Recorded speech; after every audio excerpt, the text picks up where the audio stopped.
उन्हाळा म्हणलं की सगळ्यात पहिले आठवतं ते म्हणजे दही आणि ताक आणि घरी बनवलेलं एकदम घट्ट मलाईदार दही जर असेल ना, तर खाण्याची मजाच काही वेगळी आहे. इथे तुम्ही दही बघू शकताय. अगदी बर्फीसारखं झालेलं आहे. सुरीनं अगदी कापता येईल आणि त्याच्या वड्या पडतील असं दही आहे. तर आज आपण तसंच दही बनवूया. त्यासाठी इथं मी फुल फॅट मिल्क घेतलंय, अमूल गोल्ड घेतलंय, कोणतेही घेऊ शकता. हे जे दूध आहे त्याला मस्त असं गरम करून घ्यायचं आहे.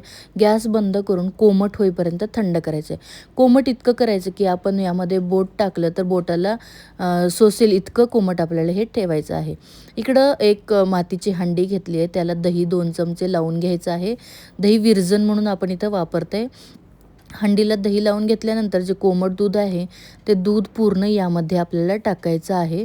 दूध छान असं कोमटच असावं, नाहीतर थंड असेल तर विरजण लागत नाही. आता हंडी भरून मी दूध टाकलेलं आहे आणि आता चमच्याने व्यवस्थित असं मिक्स करून घ्यायचं आहे. म्हणजे दही जे आहे ते छान इक्वली मिक्स होईल. आता याला साईडला ठेवून देऊया एक 4-5 तासासाठी. 4-5 तासानंतर तुम्ही बघू शकताय अगदी घट्ट असं आपलं दही बनवून तयार झालेलं आहे. हे तर मी मातीच्या हंडीमध्ये बनवलं. तुम्ही स्टीलच्या भांड्यामध्ये सुद्धा असंच घट्ट दही बनवू शकता. बघू शकता दह्याचं टेक्स्चर किती मस्त आहे. व्हिडिओ आवडला तर व्हिडिओला लाईक नक्कीच करा. धन्यवाद.